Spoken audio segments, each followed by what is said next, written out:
Okay, the first thing you have to know about charismatics is that charismatics is actually dangerous.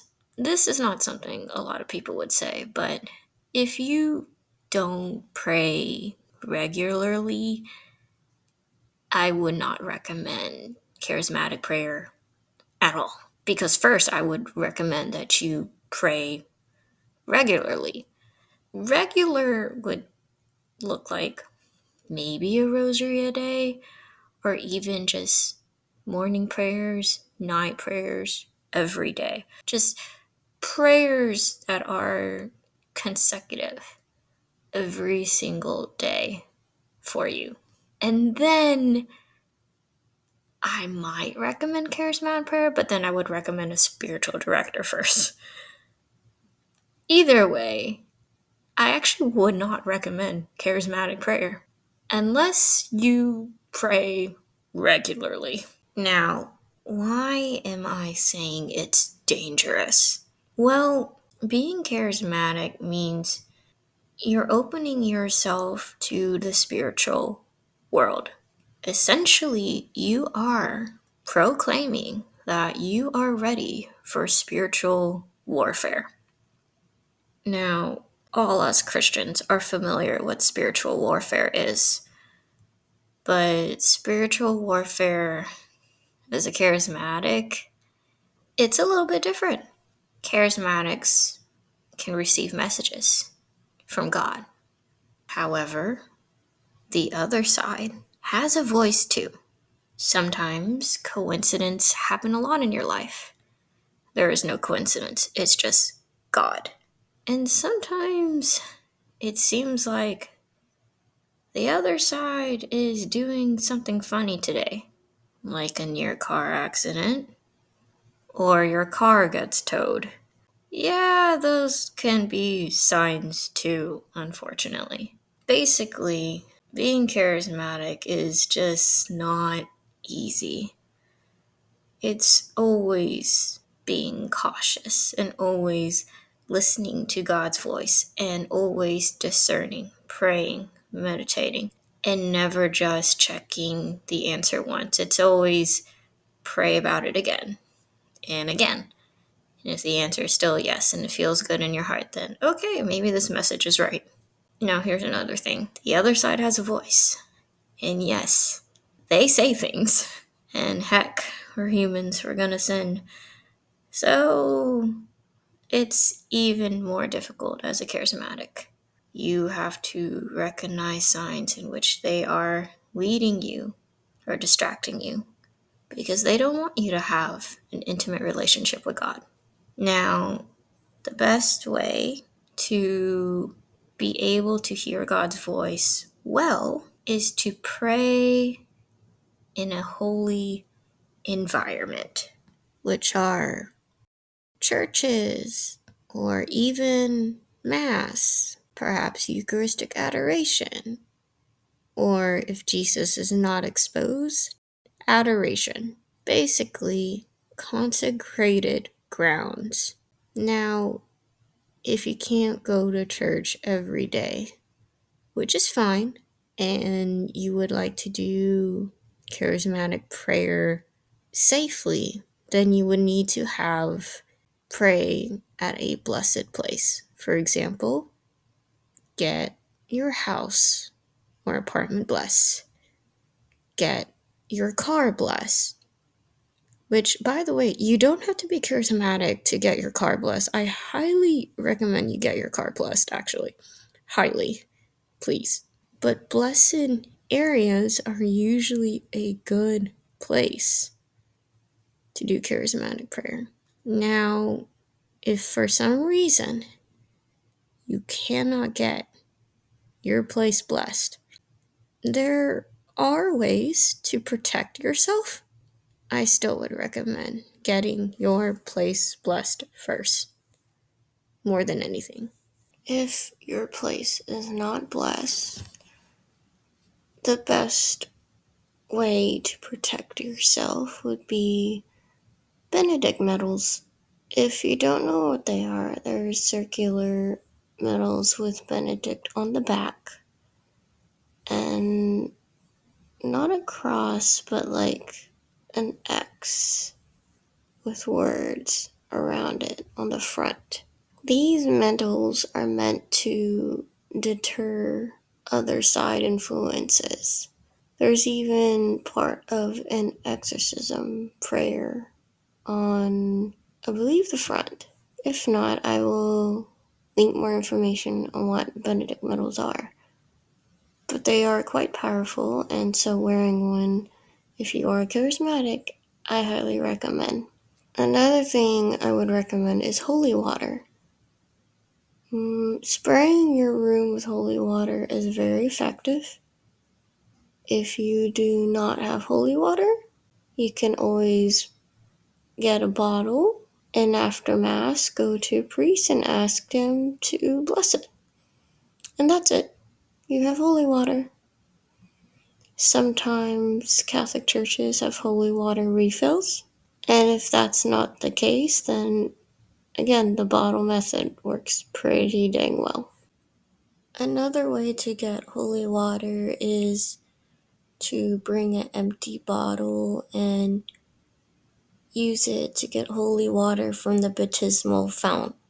Just keep in mind that the baptismal font is used for baptisms, and it is not water you drink. You do not drink holy water, okay? It's just, I've seen it, okay? Some people have done that, and I don't. It's holy water, please don't do that. It's meant to bless things.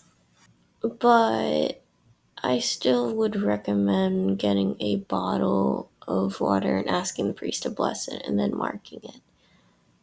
I feel like getting water from the baptismal fount is only if there are no holy water refills stations or you don't see a priest nearby to bless what you need.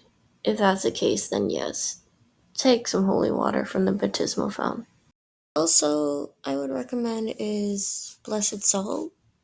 Blessed salt has, in fact, a history in the Catholic faith. You can, in fact, get salt blessed and scatter it in your room before you do prayer.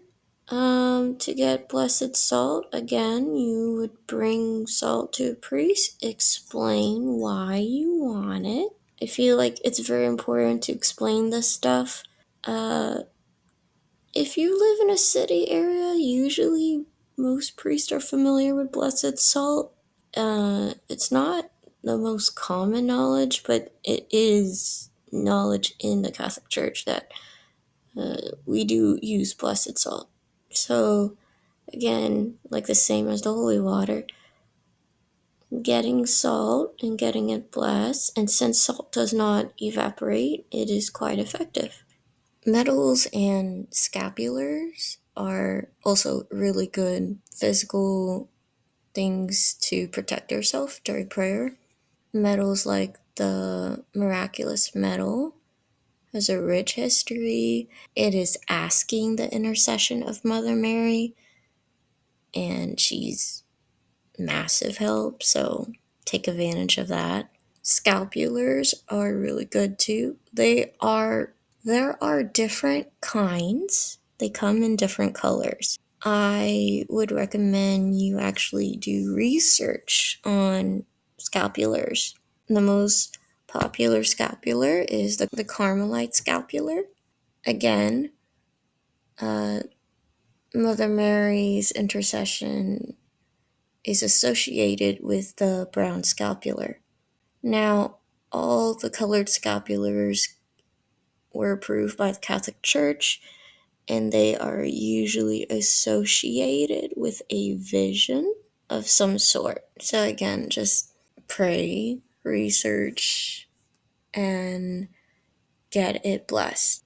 Medals and scapulars, while they are powerful, they need to be blessed to be fully awakened. So if they're not, I recommend that highly. So a lot of the stuff that I have talked about is physical protection. It's important because it really does help with the environment. It's what you can use to make yourself safe when you pray. I still highly recommend getting your place blessed if it is possible. It is the most effective way to make it safe for yourself to pray. All of this sounds really extreme, and it's because it is. The reality is, being charismatic is opening yourself to the spiritual world. You can very easily get attacked, and you can very easily be misled. Now, the reality is, you have God. God is stronger than anything. But we live in this world in which we forfeited the right. We forfeited the right to earth. And in order for us to survive these spiritual attacks, you have to do it with God, which means you have to pay attention. You have to listen. You have to see these signs. You have to understand why God is asking you to do these things. And you have to know it's from Him. Otherwise, you're going to be misled. I've had near car accidents. I've had misled messages. I've had my body shake up, mostly because I was getting closer to God. And that's only happened twice to me. But it was enough for me to realize I need to fight. I need to learn. I need to protect myself because God will protect me. But I need to work with God. I need to hear His voice. I need to be able to do these things. And so I take all these precautions. I do, in fact, bless my bed with holy water and bless myself at night so I can have good dreams, good thoughts. I do, in fact, use Blessed Soul. I even use Epiphany Blessing at my house. I constantly have items that are religious and iconography blessed because surrounding myself with blessed items makes me feel safe. These are things that I have to take as precaution, all because I've become closer to God, because I have put myself on the map, and because I have announced that I am doing spiritual warfare. Because the reality is, the spiritual warfare is real. It is very real for me. And I need this. So it may seem crazy, and it is, but unfortunately, I need this. And so for all of you out there who are finding yourself in these crazy moments, who are finding yourself to be more charismatic, this is what I can give you. This is my advice. If you're ready for spiritual warfare and you need help protecting yourself, please take these precautions. I hope you learned something, and I hope you like it, and I hope this helps you. So I'm signing out. Goodbye.